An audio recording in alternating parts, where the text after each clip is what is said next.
Dan dari sini kuas sekalian pelajaran yang penting bahwa lahirnya seorang alim itu banyak ditentukan dari mana asalnya, siapa bapak dan ibunya. Dia di lingkungan keluarga sangat menentukan untuk melahirkan seorang alim ulama atau seorang yang soleh.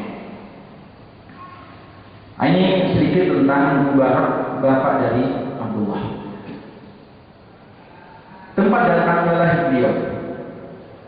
Al-Imam Abdullah bin Mubarak dinisbatkan ke Al-Marwazi. Al-Marwazi nisbah kepada satu kota yang bernama Al-Maru.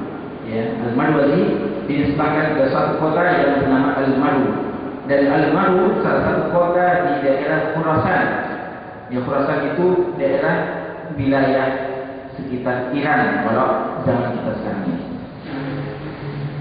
Pada tahun 118 Hijriah di zaman Bani Umayyah di masa pemerintahan Hisham bin Abdul Malik.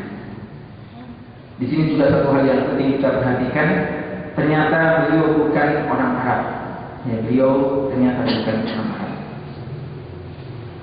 Imam hadis ini bukan orang Arab. Bahkan kalau kita membaca biografi para imam-imam hadis, kebanyakan di antara mereka bukan orang Arab. Keenam ashabul kutubis sittah dimulai dengan Imam Bukhari dan ditutup oleh Imam Ibnu Majah. Keenam orang itu tidak ada seorang pun di antara mereka yang orang Arab. Jadi bukan alasan seorang yang ajam untuk mengatakan memang saya tidak pantas menjadi seorang ulama. Begitu banyak ulama-ulama kita yang lahir menjadi ulama besar untuk seluruh kaum muslimin, ternyata mereka bukan orang Arab. Imam Bukhari contohnya. Bahkan lebih dari itu, begitu banyak ulama-ulama nahwu, ulama-ulama lughah yang menjadi ulama yang terjunkan dalam persoalan bahasa Arab, dan mereka bukan orang Arab. Sibawayh contoh yang paling sering kita dengarkan. Jadi jemaah sekalian, imam kita ini ya adalah seorang dari Al-Marwazi, ya dari daerah Khurasan. Dari daerah Khurasan di zaman itu termasuk daerah banyak lahir ulama. Di antaranya juga Imam Muslim rahimahullah, ya Naisabur dan sekitarnya itu daerah-daerah Khurasan. Walaupun saat sekarang ya sungguh sangat disayangkan wilayah ini dikuasai oleh orang-orang Syiah Rafidhah. Padahal di zaman-zaman tersebut wilayah ini adalah wilayah kekuasaan Ahlus Sunnah wal Jamaah, dan begitu banyak ulama-ulama Ahlus Sunnah wal Jamaah lahir di wilayah tersebut. Tahun 118 Hijriah artinya beliau ya masih ya menemui beberapa tabi'in. Yang beliau lahir di tahun 118 Hijriah, artinya beliau adalah atba at-tabi'in. Artinya beliau masih tergolong di antara tiga generasi terbaik. Yang kita ingat hadis Rasulullah SAW bahwa khairun nasi qarni tsumma alladziina yalunahum tsumma alladziina yalunahum. Imran bin Husain menyebutkan, saya tidak tahu apakah beliau menyebutkan 2 atau 3 kali. Tapi dari riwayat yang ada menjelaskan bahwa Rasulullah SAW menyebutkan 3 generasi saja. Generasi yang pertama generasi sahabat, generasi kedua generasi tabi'in, dan generasi ketiga generasi yang terbaik adalah generasi atba' tabi'in. Jadi beliau masih termasuk dari generasi yang terbaik di sejarah Islam. Nasya'atuhu fi thalabil 'ilm. Perjalanan beliau menuntut ilmu. Imam Abdullah bin Mubarak rahimahullah termasuk ulama yang paling giat menuntut ilmu. Beliau berasal dari Khurasan, tapi beliau mengadakan perjalanan yang panjang untuk menuntut ilmu. Bahkan tidak ada markas-markas ilmu di zaman tersebut kecuali telah dikunjunginya, dan dia telah talaqi, belajar langsung ilmu dari para ulama-ulama di daerah tersebut. Sampai-sampai Imam Ahmad mengatakan tidak ada seorang pun di zaman Abdullah bin Mubarak yang lebih banyak menuntut ilmu dari beliau. Beliau telah mengelilingi dunia untuk menuntut ilmu. Di antara negeri yang beliau pernah kunjungi adalah negeri Syam, negeri Syam, daerah Palestina, Hims dan sekitarnya. Negeri Yaman, Hijaz, Mekah, Madinah, Basrah, Kufah. Ini semua 2 daerah di wilayah Irak, dan Mesir. Ini paling tidak 6 markas-markas ilmu di zaman itu. Beliau telah mengunjunginya. Yaman, Syam, Hijaz, Basrah, Kufah dan Mesir. Dan kalau kita ingat di zaman itu orang menuntut ilmu, mengadakan rihlah bukan seperti kita ya, naik pesawat ya, yang hanya membutuhkan berapa jam saja, kita istirahat tidur di atas pesawat, setelah itu kita buka mata kita telah selesai di tempat, telah sampai di tempat tujuan. Tidak, mereka menghadapi perjalanan yang jauh dan alam yang sangat berat, tapi dengan himmah yang alia, semangat yang besar, mereka pergi untuk mendapatkan ilmu, bahkan kadang sekedar untuk mendapatkan satu buah hadis saja. Karena seringnya menuntut ilmu dan perjalanan yang begitu jauh beliau telah tempuh, ada orang menganggap beliau ini terlalu berlebihan. Disebutkan bahwa banyak orang yang mencela beliau, terutama ketika beliau telah menjadi seorang alim besar diakui di seluruh dunia. Tapi menjelang akhir-akhir hayat beliau masih terus menuntut ilmu. Sampai ada yang mengatakan, sampai kapan kamu harus menuntut ilmu?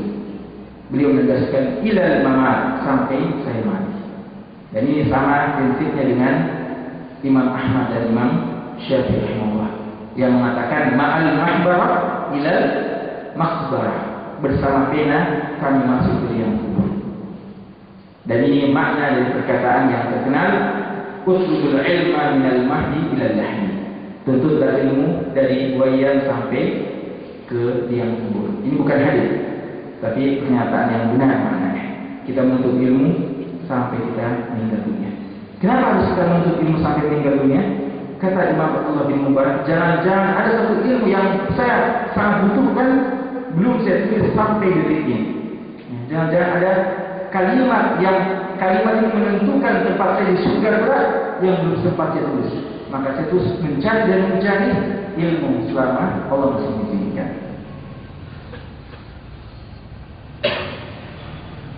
Guru-guru beliau, Imam Abdullah bin Mubarak hidup di zaman ketika para ulama begitu banyak, terutama ulama-ulama hadis. Ya, beliau berada di abad ketiga Hijriah, dan abad ketiga Hijriah ini abadnya ulama-ulama hadis. Ashabul Kutubis Sittah, ya, itu lahir di abad-abad ini. Dan beliau sebelumnya, ya, Abdullah bin Mubarak ini guru dari semua Ashabul Kutubis Sittah itu. Guru yang kita maksudkan artinya mungkin guru dari guru yang Ashabul Kutubis Sittah. Ya, karena beliau datang jauh sebelum Imam Bukhari rahimahullah. Siapa syekh yang beliau pernah belajar kepadanya? Di antaranya adalah Sufyan Ats-Tsauri. Ya, Sufyan Ats-Tsauri yang dijuluki dengan Amirul Mukminin fil Hadits.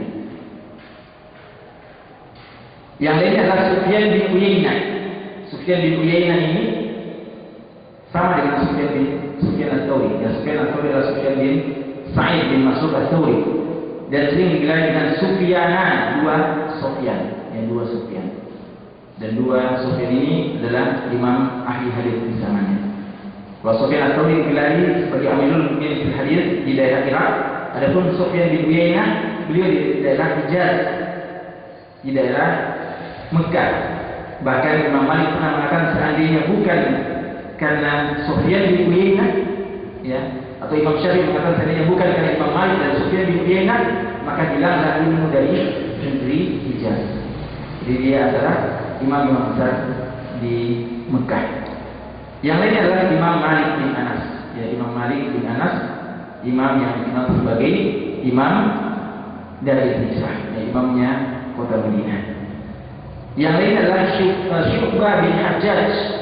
Syu'bah bin Hajjaj ini sezaman dengan Sufyan Ats-Tsauri dan meninggalnya hampir sama. Kalau Sufyan Ats-Tsauri 161 Hijriah, Syu'bah bin Hajjaj 160 Hijriah. Dan dua-duanya dijuluki sebagai Amirul Mukminin fil Hadits. Dan dua-duanya dijuluki sebagai Amirul Mukminin fil Hadits. Bahkan dikatakan Syu'bah bin Hajjaj orang yang pertama kali meneliti hadis di daerah Irak. Yang lain adalah Abu Amr Al-Auza'i. Ya, Abu Amr Al-Auza'i. Nah, kalau beliau ini adalah imam besar ahli hadis di daerah Syam. Di daerah Syam, imamnya adalah Imam Auza'i. Dan ini salah seorang guru dari Abdullah bin Mubarak. Yang lainnya adalah Laits bin Sa'd al-Fahmi. Laits bin Sa'd al-Fahmi ini salah seorang ulama besar dari Mesir. Salah seorang ahli hadis dari Mesir. Kemudian Hamad bin Zaid dan Hamad bin Salamah serta Sulaiman bin Mihran al-Amash dan lain-lainnya.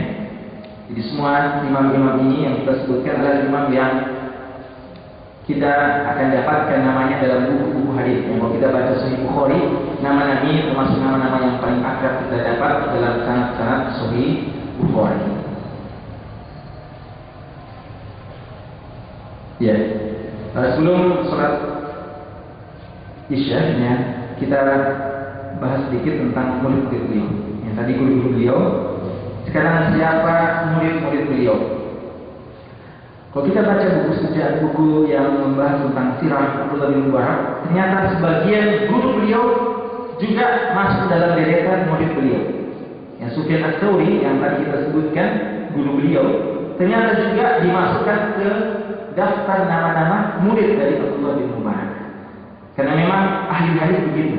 Ahli hadis itu saling tawadhu, saling belajar dan mengajarkan ilmunya. Dan Imam Bukhari adalah contoh yang paling jelas dalam masalah ini. Imam Bukhari itu belajar dari 3 kalangan, dari orang yang lebih tua dari beliau, dan orang yang sesama dengan beliau, teman-temannya sendiri, dan belajar dari murid-muridnya. Dan beliau mengatakan, la yakunu rajulu muhaddisan kamilan illa idza akhadha mimman huwa fawqah wa mimman huwa mithlu wa mimman huwa dunahu. Seorang tidak akan bisa menjadi ahli hadis yang sempurna kecuali dia mau mengambil ilmu ini dari orang yang lebih di atasnya, lalu orang yang sama dengan dia, dan orang yang di bawahnya. Inilah tawadhu dalam menuntut ilmu. Maka sangat mengherankan jika kadang kita, orang yang sangat terbatas kadar keilmuan kita begitu sombong untuk belajar dari orang yang mungkin lebih muda dari kita.